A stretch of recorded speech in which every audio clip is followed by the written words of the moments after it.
Fala ABC! Começando o nosso primeiro podcast aqui na TV ABC Shop. Canal 526 na Claro TV. E se você não tiver a Claro TV, não tem problema. Você pode assistir esse podcast também no nosso canal no YouTube. TV ABC Shop Oficial. E para começar o nosso podcast, eu tenho que trazer um amigo para dar sorte, pé quente. Então eu trouxe aqui um músico natural de Santo André, meu amigo, já foi jogador de vôlei, já fez um monte de coisa na vida. Alex Zambrana. Prazer estar com vocês aqui, Alex. Obrigado pelo convite. Cara, muito legal. Você é um querido, né? Pô, a recíproca é mais que verdadeira. Cara, nunca vi alguém falando mal de você, só gente falando bem. É que você não conhece minhas ex-mulheres. Ô Alex, conta uma coisa pra gente, como começou? Você é de Santo André, nascido... Nasci em São Paulo, mas já vim pra cá logo depois. Nasci e vim. Saí do hospital, vim pra cá. E como que a música entrou na sua vida? Conta um pouco pra gente. Ah, cara, desde cedo. Eu nunca tive um músico na família, mas o meu pai, descendente de espanhol, filho de espanhol, conquistou minha mãe cantando bolero na orelha dela. Fazendo serenata? Não, dançando e cantando na orelha dela. E aí ele cantava muito em casa, assim, tinha uma voz boa, meu pai, sabia cantar. Uma voz bem postadinha, num volume legal, coisa que eu fui aprender a fazer depois de velho. Mas então assim, você quando era criança já via o pai cantando em casa, alguma coisa assim? Sempre muita música em casa, então ele cantava junto com os artistas que ele gostava, Julio Iglesias, ele adorava, né? Odiava Roberto Carlos, minha mãe gosta do Roberto Carlos, né? Então ele tinha meio que... mãe não gosta? Então, Roberto Carlos é artista da mãe, né? É. E... meu pai sempre foi muito movido à música. Então eu sempre andei muito com meu pai, eu sempre tive muito contato com música. Porém, eu tinha um irmão mais velho, ele faleceu faz 11 anos, 3 anos mais velho que eu, e ele foi aprender violão clássico com 5 anos, talvez, 5, 6 anos de idade, no antigo Conservatório Carlos Gomes, que tinha em Santo André. E eu, filho mais novo, né? Viu meu irmão ganhar aquele violão, Del Vecchio, bonito. Eu também quero, né? Aí eu ganhei um cavaquinho, porque eu era muito pequeno, o violão era gigante, pra mim não existia. Pra ser proporcional. Ou seja, mas não aprendi a tocar cavaco de jeito nenhum. Mas o violão ficou lá. Esse violão ficou lá em casa. Quando eu tinha por volta de 10 para 11 anos, o Kiss veio pro Brasil. Eu lembro disso. 11 anos, 83. Eu estudava no Colégio São José, colégio de freira na época, isso deu o que falar. Ah, eu lembro. O Kiss, porque eles são do demônio. Do demônio, era eles um matam um pintinho no palco. E aí, cara, eu vi aquele show, fiquei impressionado. Daquele dia em diante, passei a gostar de rock and roll. E aí eu comecei a ouvir Kiss, Iron Maiden, AC/DC. Com 12 anos de idade, eu comecei a jogar voleibol na Pirelli, um pré-mirim da Pirelli, e comecei a aprender guitarra com quem é de Santo André da minha época vai lembrar do Tavares. Nossa. Na Vila Gabrilli. Sim. Ali uma travessinha da Cesário Mota, acho que é. Foi lá que eu comecei a tocar guitarra. Mas fui levando os dois juntos. Sim. Né? O voleibol era minha paixão. Era um negócio... Estudava e à tarde dividia as duas coisas. Eu estudava de manhã no colégio estadual, ali no Gabriel Oscar. E eu fazia 2 vezes por semana, eu fazia aula de guitarra e voleibol 3 vezes por semana. Se não me engano, era segunda, quarta e sexta voleibol, terça e quinta eu fazia guitarra. E inglês. Fazia as duas coisas, terça e quinta. Que já era pertinho ali, né? Fazia cultura inglesa ali na Praça do Carmo, então já saía de um e ia pro outro. E fui levando os dois, assim, o voleibol fui seleção paulista em 88, né? Quando eu saí da Pirelli em 87 para 88, eu fui pro Banespa, arquirrival. Pô, mas na época que você jogava vôlei na Pirelli, a Pirelli era o time do Brasil, não era isso? A Pirelli era o... Porque a gente, não só do Brasil, né? A história para quem é de Santo André aqui do ABC, pô, a Pirelli era a Pirelli Atlântica Boa Vista na época, era a né? grande briga, né? Depois a Atlântica foi comprada pela Bradesco, virou Bradesco Atlântica. Isso. Que era Bernardinho, isso. Badalhoca. Isso. Né? Domingos Maracanã. Que depois veio pra Pirelli também, ele, Renan, veio tudo pra Pirelli depois. E a Pirelli foi campeã mundial, né, bicho? Não, Interclubes. Todo mundo jogava vôlei em Santo André. O William era o Todo cara mundo assim em Santo André meu, jogava vôlei. então, virou uma febre do voleibol, Isso, né? ia na escola, jogava vôlei. Começou a aparecer muito vôlei naquela época, né? Demais. Graças ao Luciano do Vale também, né? O Luciano do Vale Também. deu esse boom no vôlei, deu o boom no Maguila, por exemplo, também, jogou o Maguila lá pra cima, né? Verdade. E eu não esqueço, cara, tinha a revista Saque, que era do William e do Monta, Verdade. né? Eles faziam as duplas de praia na época, que era o William Montanaro. Começou também ali, né? Tudo ali, cara. Tudo nessa época. E ali começou, ali que saiu Viagem ao Fundo do Mar. Era o Fundo do Mar, Jornada nas Estrelas. Ó, o pessoal talvez tenha gente que nem sabe o que a gente tá Eu não falando. lembro exatamente. O que vocês veem hoje no voleibol, o pessoal jogando a bola no saque, né? Jogando pra cima, pulando e atacando, chamava Viagem ao Fundo do Mar, sacar viagem. Hoje é o saque normal do vôlei. Isso. Né? Mas assim, foi inventado por brasileiros. Eu por não tenho brasileiro certeza se foi o naquela Renan ou o Montanaro. Eu não sei qual dos dois que inventou esse saque. Foi um dos dois. Não vou me certificar agora para não falar besteira. E hoje é o padrão, né? Porque antes o cara sacava assim. Sacava por baixo, sacava por cima, ia ia lá pro fundão da quadra, daquele tapão na bola, que a bola ia flutuando, né? Era outra... O vôlei mudou demais, né, cara? Sim. O vôlei mudou demais. A galera tá muito alta no vôlei, né? Só tem gigante jogando vôlei. Hoje a quadra e a rede continuam do mesmo tamanho. Ou seja, o cara passa metade do corpo na rede. Na minha época, pra chegar na rede tinha que saltar muito. E quanto tempo no vôlei, Zambra? Eu comecei com 12, parei profissionalmente com 21. E jogou profissionalmente, então? Disputou o campeonato, tudo? Joguei nas categorias de base. Quando eu cheguei no adulto do Palmeiras, eu tive uma lesão de joelho e parei. Entendi. Profissionalmente. Mas eu continuei jogando em clubes menores, aqui no 1º de Maio, em Santo André, que era um catado de amigos, mas que todo ano contratavam esse catado para jogar por alguma cidade do interior nos jogos regionais. Então eu fui para Dracena, fui para Ourinhos, fui fazer várias viagens aí. E a música quando você estava praticamente um profissional, como que a música fazia junto? A música era a minha terapia, assim, eu levava violão para todo lugar. Então na concentração... Era eu tocando violão e o técnico, porque o Lázaro, ele tinha um Ovation, que por sinal acho que até existe esse violão ainda hoje. Acho que tá com o sobrinho dele. E esse Ovation tava sempre com o Lázaro. Então, ele tava lá tocando, eu pegava para dar uma palhinha também, levava o meu. Sempre violão do meu lado, sempre. Viagem, meu pai, eu lembro que a gente tinha uma casa em Itanhaém e meu pai levava o time da Pirelli inteiro para lá. A molecada toda, para jogar contra o adulto de Itanhaém. A gente mirim foi jogar contra o adulto dos caras. E o violão comigo. Depois do Banespa, a mesma coisa. Levamos o time do Banespa Infanto inteiro para lá. Marcelo Negrão jogando comigo no Infanto, essa época. Violão comigo. Marcelo Negrão jogou você. A gente jogou junto em 88 no Infanto do Banespa. A gente foi campeão estadual, metropolitano. Pegamos seleção brasileira junto e fomos campeão brasileiro. Depois de 12 anos que São Paulo não era campeão, a gente foi campeão brasileiro lá em Recife. Caramba, Zambra.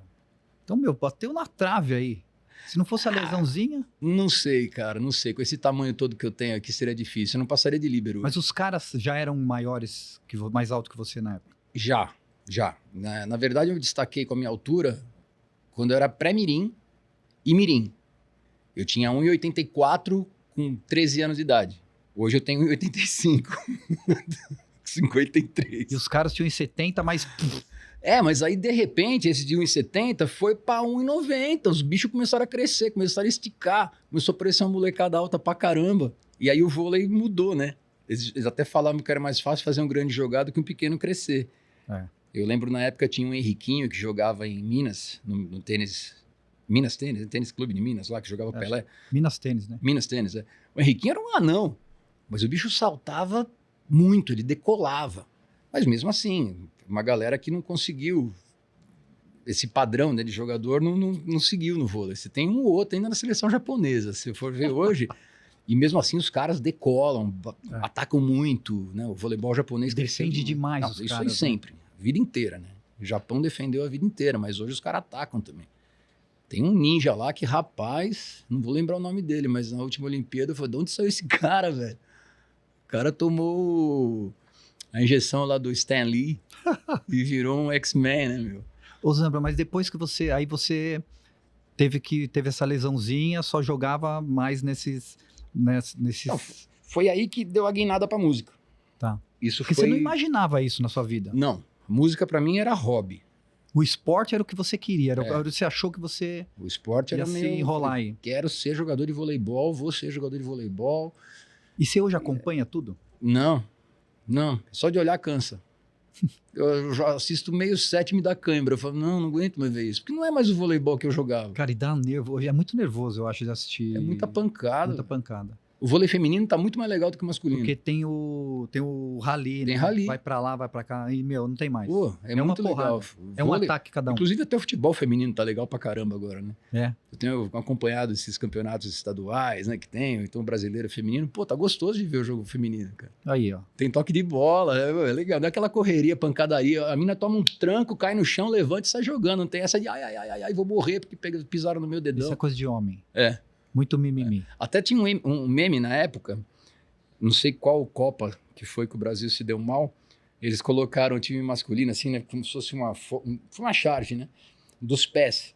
Então, um masculino de salto alto e as meninas de chuteira. Porque, cara, homem é muito mimizento pra jogar bola, É né? verdade. É muito, cara. Demais. E elas não. Qualquer coisa dói, né? E elas de jeito nenhum. E aí a música... E aí, cara, quando eu parei de jogar oficialmente em 95, eu parei completamente. Eu entrei em arquitetura na Embi Morumbi. E eu, como bom andreense, eu não saía do bar. Eu levava o violão pra faculdade também, porque eu fazia isso na escola, né? Então, a continuação da escola, vamos levar o violão. Mas era um trampo naquela época, sair daqui de Santo André e até a Embi Morumbi. Era lá na Vila Olímpia, né? Lá na Vila Na Casa do Ator. Só tinha um predinho da... Puta. Hoje o bairro praticamente, Embi Morumbi, né? E um dia eu com o violão no colo no bar, chegou um cara, um cabeludo lá, jaqueta de couro. Pô, eu sou o Wagner, eu sou o cara que cuida aqui da ilha de edição aqui de vídeos da AMB. E eu toco, cara, você toca legal, meu, vamos montar uma banda? Eu falei, vamos. Aí montei uma banda, eu, ele, 2 guitarristas, não tinha baterista, tinha um carinha que cantava, Alexandre Basile, ele tinha um kazoo, sabe o que é kazoo? Não? Kazoo é uma cornetinha que você faz e ela vibra, faz... Então, você canta nela, ela faz um barulhinho, né? E eu nunca tinha visto isso, ele que apresentou isso pra mim. Então ele cantava, tocava kazoo e panderola, e 2 guitarras distorcidas. E a gente montou o Los Cavanhas, que os 3 tinham cavanhaque. Esse Los Cavanhas foi até 2002, cara, com várias formações. Várias formações. E foi aí que eu comecei em 95. Na faculdade era a banda. Não, tinha um monte de banda na faculdade. Em Morumbi o que menos tinha era estudante, né? Só tinha surfista, jogador... Sandra, mas voltando um pouquinho, só pra gente recordar. Quando você era adolescente em Santo André, por onde você andava? Cara, tem uma foto minha, eu era do metal, né, cara? Eu era do metal, eu tinha cabelo, cara. Porque, cara, mudou completamente isso, né? Hoje a gente passa ali na Figueiras e parece que tudo meio que fica por ali, quem é de Santo André, né? Só que na nossa época, a gente tinha as domingueiras. Tinha botinha do tênis, tinha botinha do tênis, domingueira do Aramaçã. Acho que, tinha mais alguma coisa. Eu ia muito na Metal Records. Sim, ali na Praça do Carmo também, né? A Metal que eu ia era no Centro Comercial do Carmo, aquele prédio redondo. Sim. Acho que era no primeiro andar. Na descidinha ali, já, no começo da descidinha. Do lado da Mesbla. Isso aí, isso. A Mesbla e Mapping, é para poucos. Do lado da Mesbla, em frente à Igreja do Carmo. E aí, era aí. Eu ia lá, pegava os discos do Wasp, Twisted Sister. Iron Maiden tinha tudo e mais um pouco. Quem não tinha, né? Iron Maiden era uma obrigação da gente ter, né? Mas ainda tem. E eu tenho uma foto, inclusive, uma das minhas lesões no voleibol, no mirim, eu tinha torcido o tornozelo, tem uma foto minha numa mesa gigante, com todos os jogadores uniformizados assim, e eu tô com uma jaqueta de jeans com um patch do Iron Maiden nas costas. E tem essa foto? Tem. Você tem ela? Eu tenho. Ah, que demais. Eu tenho essa foto ainda. E aí a música sempre me acompanhou. Em 95 formamos Cavanhas. Em 98, um dos vocalistas dos Los Cavanhas, que é o Pulga Joe, foi o Pulga Joe. Pulga Joe, pra você ter uma ideia, ele foi Billy Idol cover no final dos anos 80, começo dos 90. Tem ele no Programa Livre. Era animal. Aí ele veio cantar comigo, porque eu não cantava. Eu era guitarrista mesmo. Sim. Eu pegava o songbook, tocava os Van Halen, tocava Extreme, tudo. Hoje, se for pegar aquilo ali, não sai nada. Não sai mais nada. E aí eu e o Pulga começamos a fazer dupla. acústico. Ele panderolinha, eu violão, primeira voz, segunda voz. E começamos a fazer os Alice in Chains, começamos a fazer Pearl Jam, essa onda grunge, né, que tava pegando aquela Dos anos época. 90 a gente tá falando, né? Final dos anos 90, 98 comecei com Pulga. E aí o bichinho da noite me picou. E aí eu não larguei mais, cara. Eu tive uma treta com o Pulga em 2001. E aí eu tinha que pagar minhas contas, eu comecei a cantar. Aí perdi a voz várias vezes, não sabia cantar, né? Eu sempre fui afinado, mas não tinha técnica. Ô Zambri, você nunca trabalhou assim, você nunca teve foi direto do esporte pra música? Não, trabalhei no Banco Francês e Brasileiro, o antigo BFB que o Itaú Sim, sim. comprou. Trabalhei em 93 lá, na Paulista, no edifício Eluma, até 95. Mas então quando você decidiu, viver profissionalmente de música, você já tinha um trabalho, tudo, foi uma... Eu tava tentando me achar, Lê, porque nada me satisfazia. Depois do voleibol, nada me satisfazia. Entendi. E aí, trabalhei no banco, trabalhei na Andersen Consulting. Eu lembro na primeira avaliação que eu tive na Andersen, a mulher falou que eu tinha que melhorar em tudo. Eu falei assim, então eu vou embora, porque eu não gosto. Eu fui embora, larguei a Andersen. Você é louco, cara, o pessoal dá a vida pra trabalhar aqui. Eu falei, então chama alguém que dá vida pra trabalhar no meu lugar, porque eu não vou dar minha vida pra trabalhar aqui. É isso aí. E foi quando eu abracei realmente a música, né? Foi 98 pra frente, eu larguei tudo pra viver de música. 95 comecei, 98 eu abandonei o resto pra viver de música. E trabalhei com meu pai na imobiliária, na Zambrano Imóveis, né? Meu pai até me chamava de vice-presidente, que não faz nada. Você que é o vice-presidente, faz nada. E aí, cara, tocando na noite, 98, 99, 2000, 2001, 2002 eu fui tocar com a Débora Blando. Que demais. Montamos uma banda bem legal para tocar com a Débora Blando, que inclusive o baterista era o Ivan Buzik, Sim. do Dr. Sim, né? Brother, gente fina que eu adoro. E só que não virou. A gente ensaiou, o show tava pronto, sei lá o que aconteceu, a Débora sumiu, não rolou, acabou. Porque teve uma época que ela ficou estourada aí, né? Sim, quando ela gravou a Maçã, né? Isso. A música aí. Maçã. Ela gravou também Decadência, Veca Elegância, do Lobão, né? Ela canta demais, cara. A Débora canta demais. Sumiu? Eu não sei dela, cara. Juro que eu não sei o que aconteceu com a Débora Blando, cara. Mas ela canta muito. Canta fácil. Dá até raiva. E aí, cara, eu tava nesse impasse, eu não sei, vai, não vai, a Débora vai, não vai, vai, não vai, vai, não vai. Conheci o pessoal do Alma Jam, no comecinho de 2003. E eles estavam sem guitarrista. A Alma Jam é uma banda de reggae, começou em 97 em Brasília. Vieram para São Paulo em 2002 com um disco independente que vendeu 20 mil cópias, independente naquela época, um CD vender independente era muita venda. Muita coisa. Então chamou a atenção do empresário do Charlie Brown na época e ele trouxe a banda para São Paulo. Quando a banda veio para cá, o empresário não gostou do batera, não gostou do baixista. Mandou os caras embora de volta para Brasília. Nessa entrou o Dino Verdade, que é o dono do Bateras Beat, é um monstro mundialmente reconhecido aí como baterista. Colocaram um baixista que hoje mora na França, o Robson Barros, e o Robson me colocou na banda como como guitarrista. Eu fazia os base na época. A base era o Marcelo, que fazia voz e guitarra base, fazia tchac, Tá. tchac, e eu fazia os barulhinhos do reggae, né? Sempre gostou de um pedalzinho. Sempre.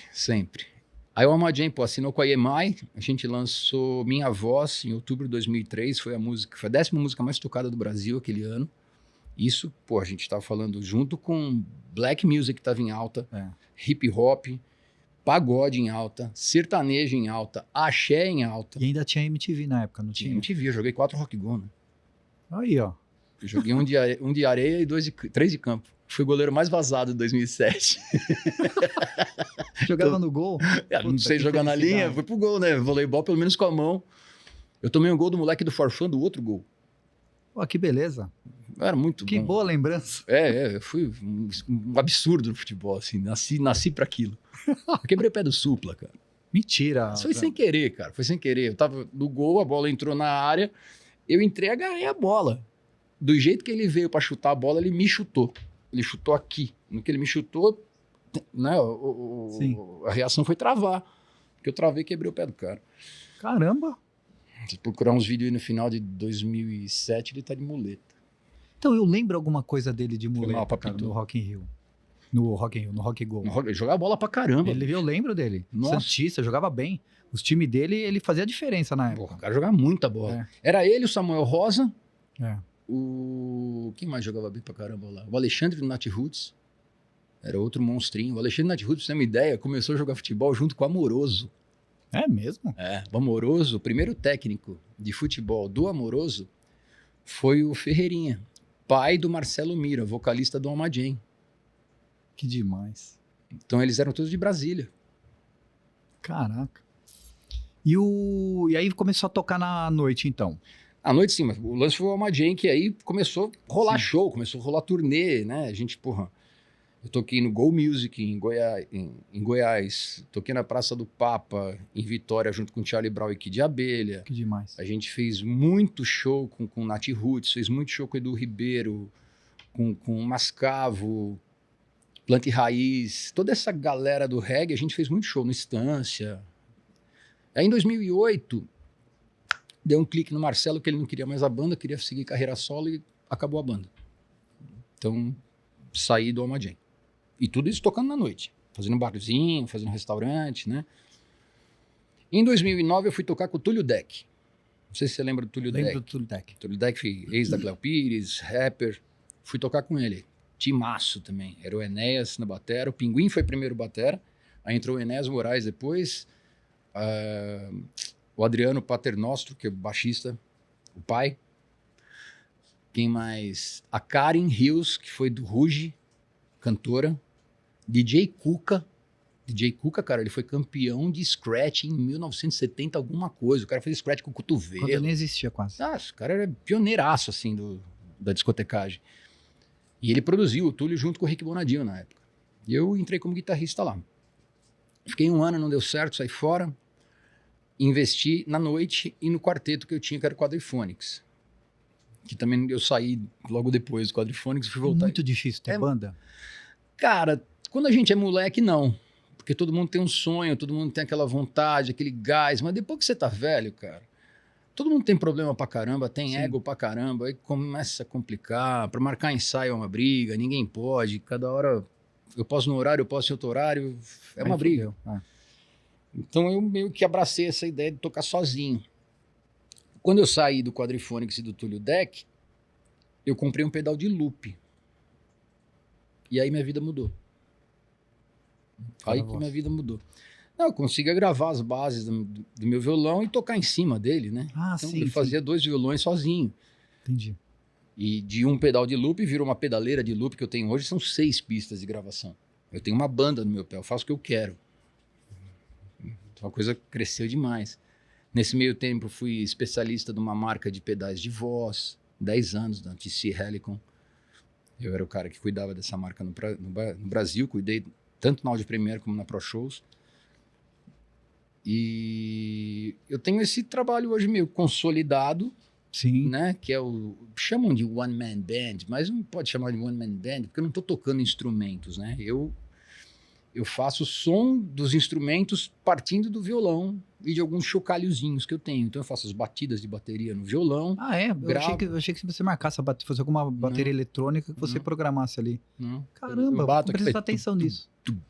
Vira o bumbo, aí eu dou uma palhetada na corda abafada, tchá, vira a caixa, e os shakers viram os chimbais, né? Chimbal, prato, vira tudo no shaker. Aí você, de acordo com você já tem um playlist antes, né? Que você vai tocar o setlist ali. Tem. Aí você já tem tudo programado na cabeça e você sabe. Boa parte das músicas eu tenho prontas para dar dinâmica no show. Sim. E senão é legal você ver a pessoa montar a música. O cara fala, o que ele tá fazendo? Tá lá. Quando você vê a bateria tá pronta. Aí entra um baixo. E é sempre a mesma base? Não. É sempre o mesmo timbre, mas as bases mudam.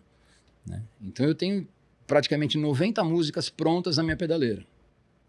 Mas quando o pessoal começa a olhar, tá dublando, é backing track, aí eu vou lá e faço uma música inteira, o cara fala, caramba, você que fez tudo isso. Eu que fiz tudo isso. E aí cria esse... Sempre tem o cara que não quer acreditar, né? Não, sempre. Sempre. Ô, Zambri, uma curiosidade. E o Toca Raul? Toca Raul, Tem muito? Tem, sempre teve. Toca Raul é padrão, Mas pô. tem todo show? Agora tô... Não, acho que na nossa geração tinha todo show. Acho que agora não, né? Sempre tem. Continua. Mesmo hoje. A galera que vai me ver tocar... Porque tem até uma piada entre a gente, né? Meu, você vai em qualquer show, tem toca Raul, toca Raul. Pro músico, né? Eu toco. Pô, toca Raul, é mesmo?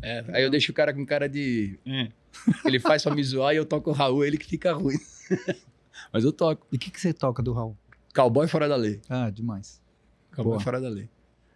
Meu, e todos esses presets, então e pra cada lugar que você vai, você monta um set list diferente, mais ou menos? Não, eu tenho um preset, eu tenho já o set pronto, né? E eu tenho alguns bancos de memória vazio. E nesses vazios eu crio as músicas na hora, né? Dependendo. Toquei, por exemplo, ontem eu fiz num restaurante que ele é todo chique, uma coisa mais intimista, casais. Pode falar o nome. Tá? Pode. Então eu toco Claro. no Via Fico às quintas-feiras, né? Na Rua das Figueiras, tá todo mundo convidado, das 8 às 11, só chegar lá, Figueiras 832. Mas muitos casais. Né? Sim. Então, cara, eu fiz uma coisa light, Porque intimista. lá é um restaurante bacana. Sim, Bonito, bacana, sofisticado até, é né? verdade. E então eu tenho essa possibilidade de dar a dinâmica do show dependendo do local. Eu posso fazer um show para você ir jantar com a sua mulher, ou eu posso fazer um show para uma galera dançar num PA gigante no palco. Os dois. A qualidade do som que sai do meu equipamento é como se fosse um MP3. Que demais. Entendeu? Ele sai em 32 bits, 44.1 ou 48 Hz, não tenho certeza. E o som fica na mão do técnico. Tá alto, ele abaixa. Então Tá baixo, você ele sempre tem aumenta. que ter um cara. Não necessariamente. Eu tenho volume nela mesmo, saída dela. E geralmente quando você vai, você leva até a caixa. Alguns lugares eu levo. Eu tenho muitas parcerias, né? Eu tenho parceria de guitarra, de violão com a Seise, tenho parceria de palheta da Palheta Schutz, tenho parceria da Boss, que são os meus pedais, e eu tenho parceria com a Music Company, que eles me fornecem um equipamento de som da HH, que são aquelas torres que tem o sub embaixo, né? E a torre Sim, com os entendi. falantes em cima. Que facilita muito e a qualidade do som, seja lá em qualquer ambiente, fica incrível. Porque você está acostumado a ver aquelas caixas no tripé, né? Aquela caixa de tripé, você está perto dela, o som está ensurdecedor. Sim. Você vai lá para trás, você só escuta o agudo. Não tem grave, o grave não vem. O grave morre lá. Porque o grave ele abre no chão. Por isso Tá você vai... falando pela distância. Não, pela frequência mesmo. Ah, tá. As frequências de sub e grave, né? Elas estão no chão, estão embaixo. Por isso quando você vai em show grande, você tem o PA aqui, Ah, e por isso embaixo fica do lá na palco, frente. você tem aquelas caixas ali embaixo, que é o que você sente bater no peito. É. Ele é o sub. Ele só abre embaixo. Se colocar em cima, ele some. Então, esse tipo de sistema, eu tenho o sub no chão e a torre com as caixas lá em cima. Ou seja, quem está no ambiente não está com o som na cara. O som está por cima dele, está espalhado e o grave está abrindo. Então, onde você estiver, o som está perfeito. É maravilhoso. Tecnologia é a coisa mais linda do mundo. Mudou muito, né? Não tem mais aquelas caixas gigantes com aquelas cornetas aqui, né? As cornetonas. Lembro. E outra, as caixas tinha que ser, cara, tinha caixa de 1 metro de largura, Tinha. 1,5 metro por 1,5 metro, Sim. maior até. Sim. Porque, porra, a caixa ela era por dentro, tinha lã de vidro por dentro. E outra, e né? pra carregar aquela coisa? Pelo amor de Deus. Às vezes era 2, 3 caras. 2, 3 E caras. agora é tranquilo. Agora eu levo, pesa 13 quilos. Meu equipamento. Então, na época não dava pra tocar sozinho. Não dava. Não tinha tecnologia pra isso, não tinha nada. Era mais na raça a coisa. Porque antigamente, vamos falar mais pros anos, final dos anos 80, começo dos anos 90, pro cara tocar sozinho, ele tinha que meio que fazer programar tinha que meio que fazer tudo separado, não é isso? Cara, nem tinha muitos lances de programar a bateria, na verdade, na época, né? Você tinha pouquíssimas opções. Tinha que ter 2, né? 3 caras mesmo pra tocar. Nessa época, acho que tinha uma bateria, acho que era da Lesis, que o pessoal botava lá um groove fixo, né? Ficava a música inteira mesmo groove, e o cara fazendo um sonzinho em cima, ou então levava uma coisa já gravada, soltava um tape deck, né? Ou depois veio o CD, soltava uma base para ele tocar em cima. Mas o que mais tinha mesmo naquela época era o violão no colo, o banquinho e violão mesmo. Mais nada. Só voz e Era violão isso. mesmo. Era voz e violão. Mais nada. Aí a tecnologia foi chegando e foi dando essas opções. E hoje são tantas opções que a pessoa não sabe o que fazer. Ô Zambra, como a gente está finalizando na TV, Tá. vou pedir para você dar uma palhinha, porque você tem uma música de trabalho, uma música de sua autoria, né? Isso. Então eu queria que você falasse da música um pouquinho Tá. e desse uma palhinha pra gente. Legal. Essa música ela foi escrita durante a pandemia, tá? Foi escrita durante a pandemia, em parceria com um amigo meu que chama Pedro Neves. Pode seguir ele aí, chama Testa Verde. Você vai achar ele Testa Verde no TikTok, inclusive. Um compositor de mão cheia, ele abre e sai música, assim. Ele abre a boca, sai música, pega um violão, sai música. Dá até raiva do Pedro, viu, Pedro? E aí eu fiz a música e a melodia. E mandei uma frase que, nessa melodia no lá, lá, ia, lá, ia, lá, que a gente faz, encaixou uma frase, tipo, My Love for You. E mandei para ele isso. E ele me mandou parte da letra pronta. E dessa parte da letra eu dei uma estendida, né? Fui desenvolvendo a letra em cima disso na melodia. E a música chama Forever, foi lançada em dezembro do ano passado. Você lançou ela de que forma? Eu lancei através da CD Baby, Tá. né, em todas as plataformas digitais. E para quem quiser, no meu YouTube, Alex Zambrana, tem lá o lyric video, dá para cantar junto. Pessoal, procurem a música do Zambrana, hein? Forever, em todas as Isso aí. plataformas, hein? E Forever. no YouTube dele tem todo o caminho ali no seu YouTube. No YouTube tem tanto a música como o link do Spotify e tudo mais. Mas é só digitar Forever Alex Zambrana que vai aparecer. É isso. Então, ó, por favor, hein? Vamos dar um crédito pro amigo. Vamos lá, quero ouvir você tocando. Vamos lá, vamos ver se eu vou lembrar da minha música. Vamos ver se eu vou lembrar da minha música? Como assim? Ué, o Ed Vedder esqueceu a letra de Better Man no show dele? Ah, mas aí Quem o sou Ed eu? Vedder, ele para de cantar e o negócio acontece. Aqui só tá a gente. É verdade, o Ed Vedder é o Ed Vedder, né? Então vamos lá, ela... A pegada dela aqui. My love for you gave me how to open your doors. I see new life, unlike dreams that I had before. The chance to feel our bodies together, so close we create our own little weather. And you know my eyes are locked into you, 'cause every time they speak the truth, so we can grow our love and be free forever. Ê, parabéns, Zambra. Essa Parabéns. música foi produzida pelo Dandan Guitar, que é um moleque prodígio pra caramba, assim, toca muita guitarra, toca muita guitarra, e tem o lance todo de produção.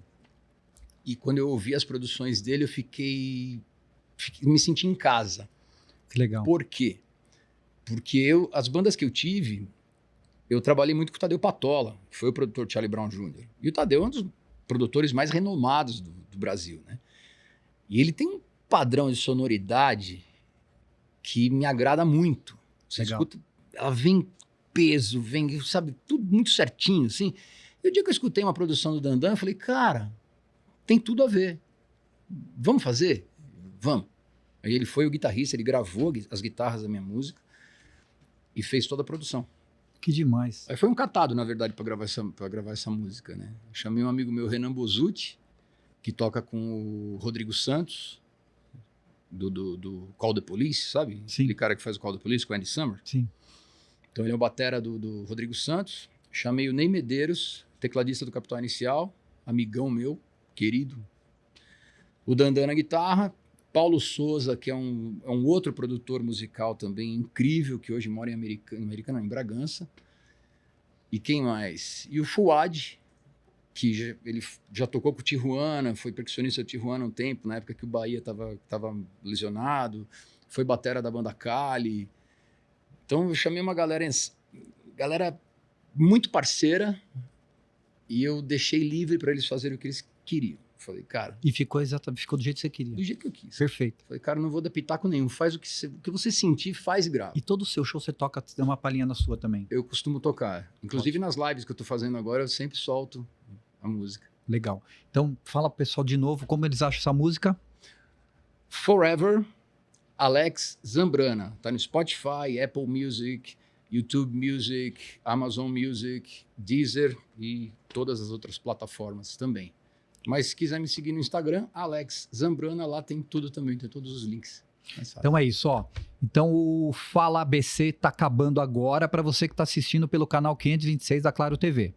Mas o papo vai continuar e aí você pode buscar a gente no TV ABC Shop, no YouTube, e a gente vai seguir a conversa aqui, tá bom? Então, para você que está assistindo na Claro TV 526, valeu, um abraço. Fala ABC, volta semana que vem, tá bom? E Zambra, cara, como que foi essa mudança de equipamento? Vamos falar um pouco mais sobre essa parte de tecnologia. Vamos. Um pedal, na nossa época, um pedal de guitarra mudou muito. E na nossa época, onde foi os pedais eram todos analógicos, não é isso? Sim. Acho que o Zoom que veio com o digital, não é isso? Eu acredito que sim. A Zoom começou com o Zoom 9002, que foi um lançamento. Mas na época eu lembro que eu tinha... Pô, eu nunca toquei nada, tá? Mas assim, eu brincava um pouquinho e tinha um preconceito dos caras que tocavam no analógico quando chegava com o Zoom, cara... O digital, Isso. Não, tinha outras coisas também. Tinha várias coisas digitais. Foi a época do digital, né? Começo dos anos 90, final dos 80, começo dos 90. Muita coisa veio com os anos 80, né? Eu lembro dos teclados DX7, Juno, né? Então... Aí nos anos 90 começaram a aparecer as pedaleiras digitais, né? E facilitava muito, mas deixava a desejar em timbre. Entendi. Porque o analógico, ele não modifica o timbre do teu instrumento, né? Ele adiciona aquele efeito, mas ele não modifica o timbre. Já os digitais modificavam bastante. Mas e hoje não mais? Hoje não. Hoje ainda tem o Impulse Response, né? Agora o Impulse Response é a moda. Os amplificadores ainda são os valvulados, que são os melhores? São os melhores, sempre serão. É. Mas assim, tem... Hoje com esses negócios de Impulse Response, cara, você tá ligando em linha, sem amplificador, e o cara jura que tem amplificador ligado. E todo artista grande ele tem aquele corretor de voz? Não. Nem Alguns todo. têm, alguns usam. Mas é 90% ou não? Eu não digo nem que use nem o corretor. Esse negócio de corrigir a voz em tempo real, eu ainda tô para ver, cara. Eu acredito que exista e funcione, mas o que mais se usa mesmo é um playbackão ali, né? Um playback, né? Eles deixam... Ele canta em cima, o playback... tá tocando junto com a banda toca clicada, né? As bandas grandes tocam clicada, todo mundo juntinho ali, e o playback tá ali, correndo junto com o ao vivo. Qualquer problema que dá, o cara já muda pro playback e ninguém percebe. Tem até um vídeo da Katy Perry, que ela tá sentada assim com uma flauta transversal, né? Aí ela faz um lá lá lá lá lá lá lá lá pururu pururu lá lá lá lá lá lá lá lá pururu pururu pururu pururu lá lá lá lá lá lá lá. Ela errou a sequência, cara. Ela fala, damn it, no meio do show, cara. Pô, mas isso aí passou batido pra um monte de gente, né? Então, mas tá aí, né, cara? Que absurdo. Tem muita falcatrua. Tem um DVD, acho que da Taylor Swift, que ela tá como se fosse uma sacada, assim, né? E um casal embaixo, e ela cantando para esse casal, meio de princesa, com aquele microfone do Elvis, sabe aquele microfone Sim. do Elvis? Que parece um radinho, assim, sim, né? Aquele microfone, a cápsula dele é frontal, você tem que cantar aqui nele. E ela tá cantando de baixo. Ela tá cantando assim, o microfone aqui embaixo. Que é que nem o do James Hetfield, né? Então você vê, o cara canta colado nele ali, né? Então tem muita falcatrua aí. E como que é esse teu... É que o mercado da música, o grande, né, o mainstream, é entretenimento. Deixou de ser a música. O cara não pode se dar o luxo de acontecer uma gafe num show milionário. Isso. Não dá pra estourar uma corda. Não dá pra estourar uma corda, pra desafinar, pra errar errar um... E antes você também ia pra ver o show, efetivamente, os músicos. Cara, hoje tem todo um contexto, Sim. né? O palco. Luz, tem tudo isso. Você pega para um Woodstock. Woodstock tinha luz. Não, você já deve ter ido em algum Rock in Rio. Eu toquei em 2, né? Caralho, quais? Não no Rock in Rio em si, mas eu toquei dentro do lounge da Heineken, que é o segundo maior patrocinador do festival. A Heineken contratou uma banda que a gente formou em 2017 e depois em 2019. Em 2017 era a Star Band, Que demais. E em 2019, The All Greens. E a gente fez todos os dias de festival. A gente tocava em torno de 40 minutos antes das apresentações do Palco Mundo. Enquanto estava virando o palco, né, saía um artista para virar o artista, a gente tocava naquele intervalo. Então a galera vinha toda da pista do Rock in Rio pra gente, porque o Palco Mundo estava aqui e o lounge da Heineken aqui. Atrás. Então a galera só virava e vinha. Então foram dois anos assim de experiências bem legais. Porque, mas na nossa época, os anos 90, quando ia num show, cara, era só aquele palco, era tudo escuro atrás, né? É. Aquela lona, aquela cortina preta. É. E era tudo isso assim. Hoje em dia, os LED, não tinha projeção, caramba. nada, era tudo plano, eram umas coisas mais... Era mais teatral, né? É. Era mais teatral. Inclusive o Iron Maiden manteve isso até a turnê que eles fizeram, acho que foi... Não essa última, uma antes que eles vieram para o Brasil. Eu fui no show no Morumbi, inclusive, não tinha uma projeção, não tinha um LED. Eram infláveis. Então, pô, esses High, um avião inflável aquilo.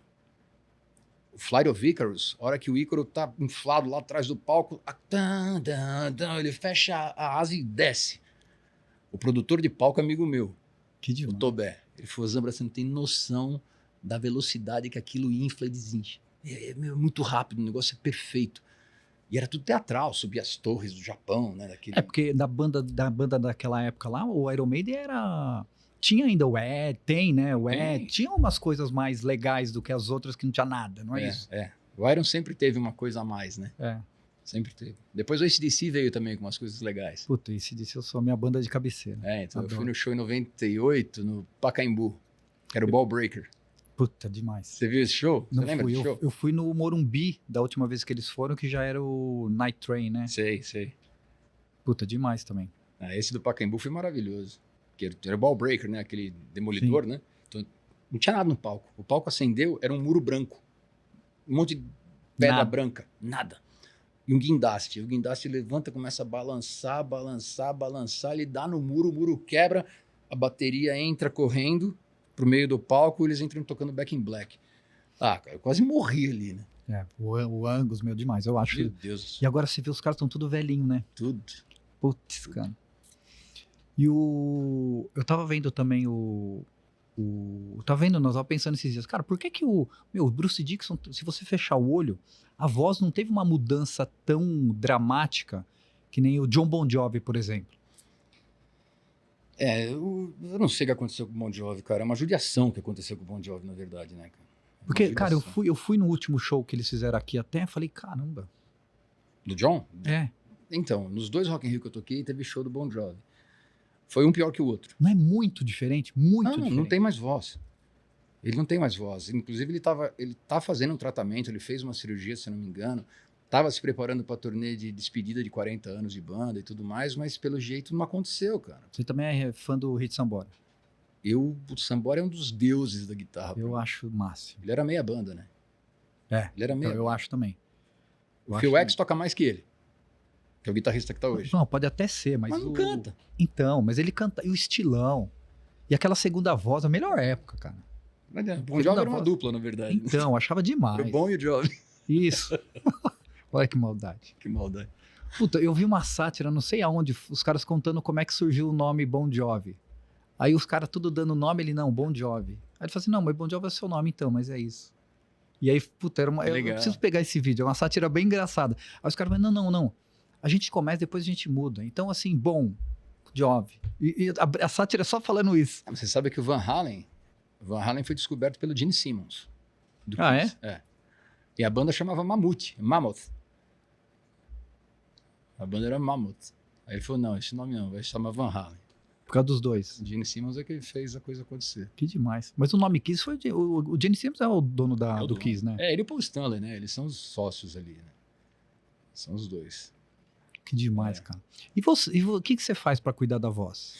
Então, vamos falar de voz. Você teve um negocinho... Tive um problema seríssimo na voz. Eu tive uma leucoplasia na corda vocal esquerda, um pré-câncer. Uhum. O meu, ele se deu graças a refluxo e uma sinusite crônica. Corda vocal no meio, acidez descendo, acidez subindo, e eu cantando. Lesionava e eu tendo que entregar show, a gente vai cantando errado para atingir certas notas. E aí a coisa pegou de uma tal maneira que criou essa leucoplasia. Fiz o tratamento, regrediu. Se não regredisse, eu ia ter que operar. E aí só Deus sabe o que ia acontecer. Mas eu fiz o tratamento direitinho, regrediu. Mas foi um caminho árduo aí. Eu fui diagnosticado em março de 2023. Eu voltei a cantar próximo do que eu cantava há 3 meses atrás. Caramba. Mas qual que é o cuidado que precisa ter com a voz? Cara, são N cuidados. Acordo, faço lavagem nasal. Tipo, não pode passar friagem. Resfriado é péssimo, né? Senão... É ruim. Mas assim, às vezes isso não atrapalha tanto. Você tendo os cuidados direito, tendo técnica vocal... Você faz um aquecimento? Sempre. Tem que fazer, né? Eu faço aquecimento de manhã. Quando eu acordo, eu faço um aquecimento matinal mesmo. Ele é específico para amanhã. Com alguns exercícios que não vão prejudicar, mas vai ativar a musculatura, a circulação e tudo mais, para você ter um dia tranquilo cantando. E faço os aquecimentos antes de cantar e o desaquecimento depois de cantar. Água pra caramba, tocando, evitar o máximo possível. Ficar seca. Bebidas gaseificadas, alcoólicas, o máximo você tem que evitar cantando, porque resseca. E a gaseificada dá o refluxo. Então, o ideal é tomar água. Se possível, temperatura ambiente. Muito exercício.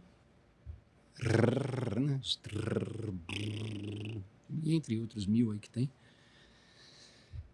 E uma coisa que é fundamental para a saúde vocal é você se ouvir bem. Porque a gente fala para frente. Né? A gente fala para frente. Nosso ouvido está do lado. Se você fizer assim, ó, e falar, Alô, alô, alô, alô. a sua voz aumenta. Faz uma conchinha assim. Sim. Né? Chama psicoacústica isso. Então aqui eu estou ouvindo o volume da minha voz que você ouve. Aqui já não. Por isso que a gente fala um pouquinho mais alto, então, de repente. Se você vai num lugar barulhento, no dia seguinte você está sem voz. Você está falando alto. Só que a pessoa, às vezes a pessoa vem falar no teu ouvido, até dá uma coceira no fundo do ouvido, tão alto que ela está falando. Ela não sabe que ela está falando alto daquele jeito. Então, o monitor, né, o retorno do vocalista, ele é fundamental. Eu trabalho de fone. Eu aprendi a trabalhar de fone. Tem vocalista que não gosta. Fala, não, estou num aquário. Ok, mas que você tem, então... Tá mais controlado, você controla melhor sua voz. Sim. Você não briga com... De fone, você não briga com o barulho de fora. Porque a gente tem uma tendência mesmo de quando tá muito barulho, a gente aumentar o volume. O volume da voz, né? É o normal. Porque a gente baseia isso aqui pelo que está entrando aqui, né? Sim. Então, tem que tomar muito cuidado com isso. Tem até parece um fone de ouvido, mas não é. O meu chama Mindvox, a marca que eu uso é Mindvox. Ele tem a alça do fone de ouvido, ele veda aqui, mas ele tem duas conchas acrílicas aqui, que é para treino de canto. Para você treinar se ouvindo, para não cantar mais alto do que você precisa. Então você acaba se habituando a chegar nos timbres e notas que você quer e precisa chegar sem se desgastar no volume. Ok. Mudou muito a técnica vocal dos anos para cá, né? Antigamente era lírico, né? Era muita pressão vocal, a voz tinha que chegar lá embaixo, então era uma projeção vocal muito grande. Hoje não, hoje com os equipamentos, microfones que tem, né? O microfone é um acelerador de partícula. Então você não tem necessidade de cantar alto no microfone. O microfone tem que estar regulado para captar a sua voz no volume que você canta. E não ao contrário, você regular a tua voz para o volume que o captador que o microfone está captando. O Zambra, outra coisa. Cara, eu lembro que na época da pandemia, pandemia foi uma virada para muita gente, para muitas profissões, né? Uma readaptação. Foi. Cara, eu lembro que você começou a fazer umas lives, né? Sim. Fazer até em condomínio, algumas coisas assim. Eu fui fazer show em condomínio, ninguém podia sair de casa, eu fazia o show lá embaixo, ficava todo mundo na janela. Então conta, da onde veio isso? Cara, a live eu já fazia. Eu fazia live antes da pandemia, eu tinha o equipamento todo para fazer live. Quando entrou a live, quando entrou a pandemia, dia 20 de março de 2020, eu estava com tudo pronto. Eu só não sabia como ganhar dinheiro com aquilo, porque não existia Pix. É mesmo, não tinha Pix, né? Não tinha Pix. O Pix foi criado durante a pandemia, para facilitar justamente esses tipos de pagamento, Porque a galera sem sair de casa, tipo, ficar pagando TED, tem que ir no banco. Não, Pix, inventaram esse negócio.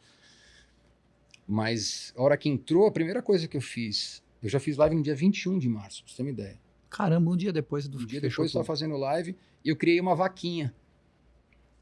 Então o pessoal fazia as doações, né, pela vaquinha. Só que, pô, demorava um mês para sair o dinheiro da vaquinha. Como é que eu vivi aquele mês? Sim. Aí do nada entrou o Pix que salvou a vida. E aí você começou a fazer live, mas o pessoal te contratava, você fazia os shows. Porque eu lembro que tinha as duas coisas, né? Eu te vi fazendo coisa em condomínio, Sim. mas vi você também, ó, vou ter uma live aqui. A live era o que mais acontecia, era a live. O condomínio acontecia uma vez por mês, 2 vezes no mês. Um condomínio acabou chamando o outro, né? Porque o pessoal, você mora no condomínio, eu moro no que o cara tá Sim. tocando, eu falei, olha o que tá rolando aqui. Pô, chama aqui também. Aí você pega o contato do músico e chama pro seu. Então isso começou a acontecer com uma certa frequência. Mas a live, eu comecei fazendo no Instagram e no Facebook. E de repente eu fiquei sabendo de um site, não lembro exatamente de que cidade que era, acho que era de São Francisco, chama Sessions, que era um site exclusivo de streaming. Diferente do Twitch, que era coisa de game, era streaming mesmo de música. Aí eu fiz uma entrevista, passei, comecei fazendo sessions, mas mesmo assim era muito pequeno o dinheiro que entrava lá. E um cara, um americano, chamado Chris Brown, me viu no sessions e me chamou para um outro site de Nashville chamado Volume. E eles começaram a me pagar $20 por hora de streaming nesse site, com uma máxima de 10 horas semanais. Então, pô, eu ganhava $200 por semana, sem sair de casa, com dólar a 4 e alguma coisa na época. Pra mim tava mais as doações, os tips, né? Sim. Cara, eu acabei tendo uma vida legal na pandemia, assim. Que ótimo, né? Muito. Porque os bares, quando voltaram com os cachês lá embaixo. Então, isso que eu queria chegar nisso também. Então, assim, a pandemia foi bacana para descobrir esse novo formato de Tem gente fazer vivendo show. disso até hoje, que não voltou pros Isso. bares. E duas coisas que eu queria saber. Esse mundo corporativo. Mundo corporativo também tem banda que só toca para empresa Pra hoje, empresa. né? Não exclusivamente para empresa. Sempre teve, na verdade, os eventos corporativos. Mas acho que hoje tem mais, ou é impressão minha? Acho que tem menos, viu, cara? Tem menos? Tem menos. Tá? Olha só a minha percepção. Tem menos. Porque DJ acabou roubando, né? Muito. O Zambra, e a polêmica. E como que é esse mercado de música? É muito prostituído? Cara, não estava antes da pandemia. Ele estava numa crescente legal, cachês que estavam sendo reajustados com uma certa frequência. Com a pandemia mudou tudo. Os donos de bar acabaram falando, me ajuda agora, que depois a gente volta com cachê, não sei o quê. E o cachê de hoje ainda não é o cachê de 2019 dos bares. Para você ter uma ideia, hoje o teto que pagam para um acústico em bar por aí é R$400. Eu ganhava 480 em 2019. Sem precisar levar som. Caramba, mas por que isso? Não sei, derrubaram o cachê e não voltaram. O problema é que muita gente necessitando do trabalho aceita tocar por pouco, né? Então, é uma nova realidade, não adianta. Agora é eu trabalhar mais para ganhar menos. Entendi. E o Canta Comigo? Como que surgiu o Canta Comigo na sua vida? Vamos lá. Nessa minha doença, eu tenho um otorrino, que eu já me cuido com ele desde 2017. E com essa doença, a hora que ele me deu alta, ele falou que ia me indicar no Canta Comigo. Ele era um dos jurados, Dr. Reinaldo Yazaki.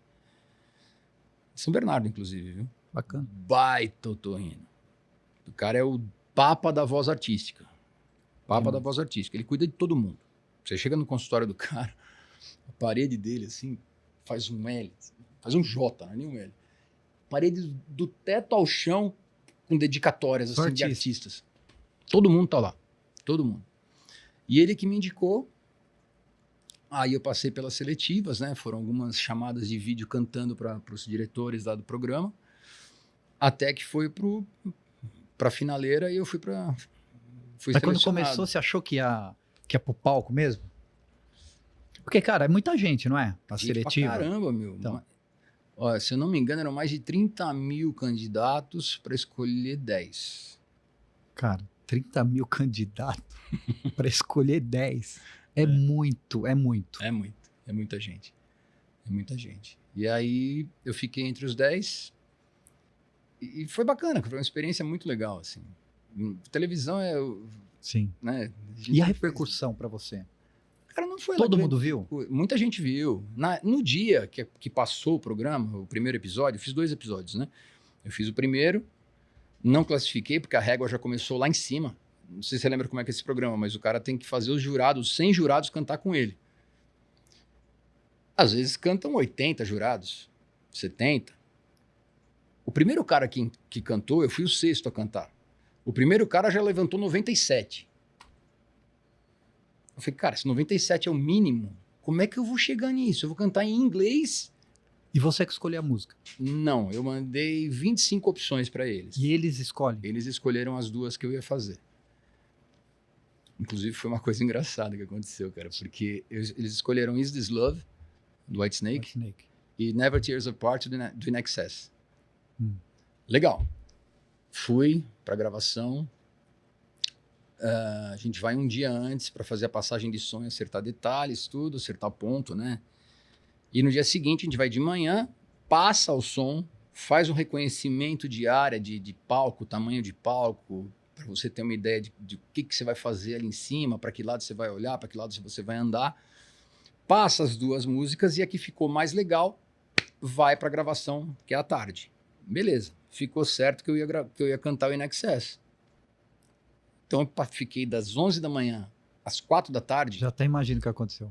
Matutando aqui o que eu ia fazer, para que jurado que eu ia olhar, como que eu ia interpretar a música, não sei o quê. Tô lá. Tudo pronto aí, Zambrana? Tudo pronto. Não tá. Soltou a música. No que entrou a contagem, entrou em outro andamento. Falei, é a música errada. Eu poderia ter falado, tá errado. Falei, quer saber? Vai. Entrou Is This Love. Então meio que eu tive que desmontar um personagem ali na hora e remontar uma outra coisa. Foi meio que uma canja, tanto que eu errei a letra. Tem um teco da música ali que você fica... Não stop the feeling before... Eu não lembrava da letra. Nervoso ainda, imagina? Claro. Tá de você de frente para 100 Mas era ao pessoas. vivo? Não transmitiu ao Gravado. vivo, mas Tá. é na Vera ali, para valer. Não, eu pergunto porque daria para falar assim, opa, música errada. Então, poderia Daria. ter falado isso, é. Depois mas, de certa forma, tem malas que vão para Belém, né? Sim. Quando eu saí do palco, eu fui falar com o diretor, falei, William, não era essa música. Espera aí, vamos resolver isso já. Aí ele foi lá, conversou com a direção, top, ele voltou e falou, olha, como o erro foi nosso, você vai participar do 9º episódio, que é a repescagem. Então, você já está na repescagem. Independente do que aconteça. Independente do que aconteça, você já está na repescagem. Aí, na repescagem, eu cantei o INXS. Com Is This Love, eu levantei 92, fiz 92 jurados cantarem junto, e com o INXS 93. Acabei não indo para semifinal nem para final. Porra, mas 93 é chão, cara. É gente pra caralho, meu. Sem falar que, porra, no 9º episódio, boa parte dos jurados que cantaram comigo no primeiro episódio não estavam lá. Nem o meu otorrino não estava lá, ele já tinha saído do programa. Era uma outra galera. Também? Não sei o que aconteceu, mas teve uma troca grande de jurados ali. Entrou uma galera nova que eu não... E os candidatos eram todo mundo bom, tudo profissional. Cara, tem muita gente ali que já é de renome, tem uns que eu não faço ideia de quem seja, e tem outros que eu não sei por que estão lá. Mas todos bons? Não. Não? Tem cara lá que não sabe nem falar direito, assim, tá julgando cantor. O cara falando, você não entende o que ele fala. Ô Zambri, quando você vai participar disso, até o seu figurino é você que resolve ou eles? Eles. Eu dou eles. uma palavra final daquilo que eu tô me sentindo Mas eles melhor. veem o seu estilo mais ou menos como é e já...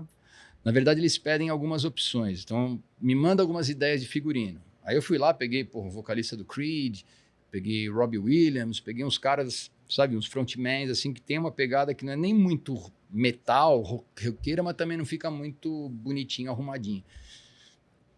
Então, em cima dessas fotos que eu mandei, eles montaram algumas opções de figurino. As mais legais não serviram. Aí eu acabei ficando com o que serviu.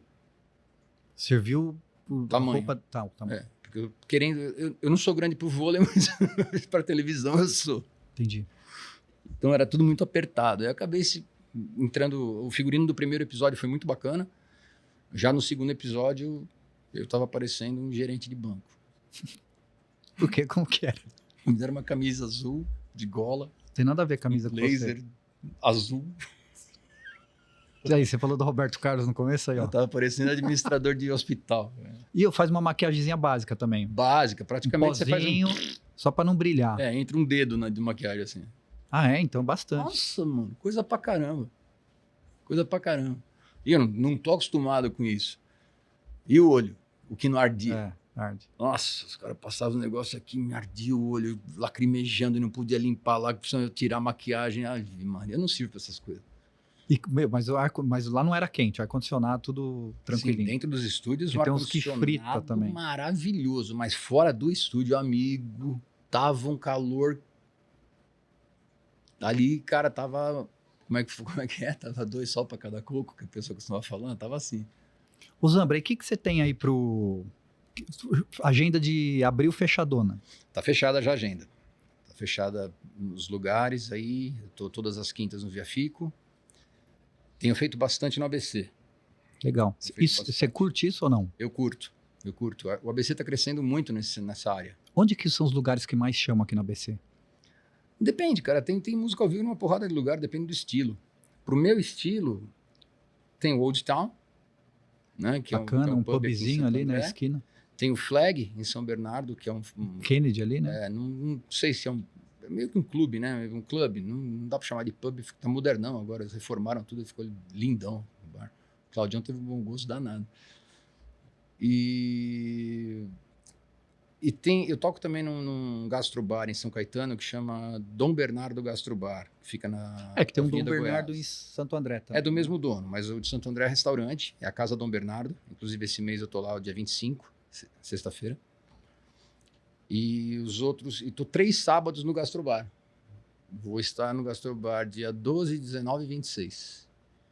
Quantos shows por mês, mais ou menos? Cara, esse mês aqui... Sempre tem uma mesma média? Já foi ou não, maior. Depende de... Já foi maior. Antes eu fazia de quarta, antes da pandemia... Tem, assim, verão ou inverno que vende mais show ou não tem isso? Não, tem começo de ano e meio de ano que é meio devagar aqui. Aí é devagar para evento, é devagar para bar. Cai bastante durante a semana, principalmente. E você que faz tudo, você administra a sua empresa. Você que faço divulga, a venda. você que faz a venda. Eu tenho um amigo, o Nandu, ele faz a venda para o Gastrobar, para Dom Bernardo, na verdade. Então ele me agencia na Casa Dom Bernardo. Ele que me coloca lá se vai ser no Gastrobar, se vai ser no restaurante e os dias sexta ou sábado. Ele que resolve. Aí ele me passa isso com antecedência e eu monto o resto em volta disso aí. As quintas-feiras eu sou fixo no Via Fico, fui eu que fechei. Eu tenho as sextas-feiras, tirando esse dia 25, eu faço no Brooklyn, também é uma coisa que eu fecho direto, lá no Porks, que é um bar de cerveja especial e porco. Pra quem gosta, é um prato cheio. Porra. E você não tem essa dificuldade de você mesmo negociar com os caras? Não, eu perdi esse medo. Eu tinha muito medo de pedir, tinha medo de cobrar. Eu lembro que em 2008, uma amiga minha foi me ver no Devil, onde eu tocava. Eu fiz 17 anos nessa casa. Eu te vi já no Devil. Né? Sim. Fiz lá de 2004 a 2021. Pô, pra quem não conhece o restaurante, puta restaurante legal, né? Foi reformado, foi vendido, né? Foi reformadão agora. Pegaram inclusive a parte de cima, que era uma laje. Sim. E fizeram o upstairs. Porque, já era um rooftop na época, né? Acho que um dos primeiros de São Paulo, né? Sim. Na verdade, ali foi meio refúgio do Gallery. Quando o Gallery fechou, o Devil estava abrindo. E o músico residente do Gallery, que era o Jorge Rodrigues Kruner, top. Nossa, ele cantando Louis Armstrong, você chorava. Coitado, o Jorge se foi, que Deus o tenha, cara maravilhoso. E ele saiu de lá e foi pro Devil. Era ele e o Ari no piano. Mas hoje ainda vai bem o Devil. Mudou bastante a cara do Devil, né? Ficou muitos anos com as mesmas donas. Aí foi vendido uma boa parte dele. O cara que comprou deu uma reforma gigante na casa. Tá com um outro ambiente ali dentro. Modernizou completamente aquela área externa que tinha, né? Sim. Agora ele fez uma cobertura em acrílico também, em vidro. Ah, porque não tinha, quando você tinha dificuldade, quando garoava ali, você dava Chovia, pra você ficar ali. perdia a parte externa. Agora não perde mais. E além disso tem o upstairs. Você não Porque sobe ali a tinha uma escada. cara um pouco de velho, não tinha? Tinha, justamente porque era Por a isso galera que do Gallery. modernizou. Era uma galera do Gallery. Ali era isso, era casal, empresa, mais nada, família. Ô Zambra, pra quem quer contratar o Alex Zambrana, como é que faz? Pode entrar em contato pelo Instagram, Alex Zambrana. Pode entrar em contato pelo meu WhatsApp. Pode falar o número aqui? Deve? 11 988 40 1303. Pode me chamar, se eu demorar um pouquinho para responder, não se preocupe, eu respondo todas as minhas mensagens. E no meu site, alexzambrana.com. E como que acha a música de novo, Zambra? A música chama Forever, está em todas as plataformas digitais. É só digitar lá, Forever Alex Zambrana. Já vai aparecer para você. Zambra, sem palavras pra você aqui. Estreando aqui o nosso Fala ABC com Alex Zambrana. Sensacional, muito sucesso para vocês. Pra gente. Alegre demais, feliz demais em gente. estar aqui, para você ter me chamado. Cara, Obrigado. A hora que chegou a mensagem, eu nem titubeei. Falei, mas vamos agora. Porque a gente já tava enrolando isso daí, Já. né? A gente já tinha marcado uma outra. A bola já tava rolando, mas Já não tava ia pro gol, rolando, né? é. Agora foi. Porque você ia lançar música ainda, você tava trabalhando o lançamento Sim, dela e tal. E deu erro também, assim, quando eu subi a primeira vez, tem um tempinho para falar com Bem, você. claro. Eu subi a música, ela era para ter sido lançada no dia 21 de novembro. Lançou. A hora que eu fui ver, a ficha técnica estava toda errada. O sistema deles, a plataforma deles trocou as posições, vai aparecer o produtor como baterista, estava tudo errado. O artista estava errado. Sim. Apareceu lá como Ué, mas Danilo como é que reclama Ambrosio. isso numa plataforma? Aí eu entrei lá, fiz uma reclamação, derrubei a música. Deve demorar, eu acho. Derrubei, demorou 10 dias para derrubar a música. E foi justamente quando caiu, eu lancei de novo no dia 2 com as informações corretas. Que demais. Tá indo bem. Tem todo o controle hoje. Como é plataforma, Sim, você tem- sim. pelo celular você vê Eu tudo. não consigo ver tudo. Tudo não, mas o Spotify tem um Spotify para artistas. O Zambra tem que gravar um clipezinho. Eu fiz só o lyric video por enquanto, né? E a gente vai... Tô vendo a possibilidade de um clipe. Acho que Tem coisa é para bom. vir ainda, tem mais 3 músicas para produzir ainda. Legal. Tem Então, coisa- esse ano tem mais coisa aí que você Tem, tá planejando. Tem sim. Legal. Tem coisa nova vindo aí. Então, gente, obrigado. Fala ABC fica por aqui. Então, você já sabe, você assiste o Fala ABC no canal 526 da Claro TV, aqui na TV ABC Shop, tá bom? E sempre também você pode acompanhar todo o podcast no YouTube. TV ABC Shop Oficial, tá bom? Lá você encontra esse podcast e muitas outras coisas lá, tá bom? Então, obrigado, Zambra, obrigado por ter vindo. Eu que agradeço. E até mais. Valeu.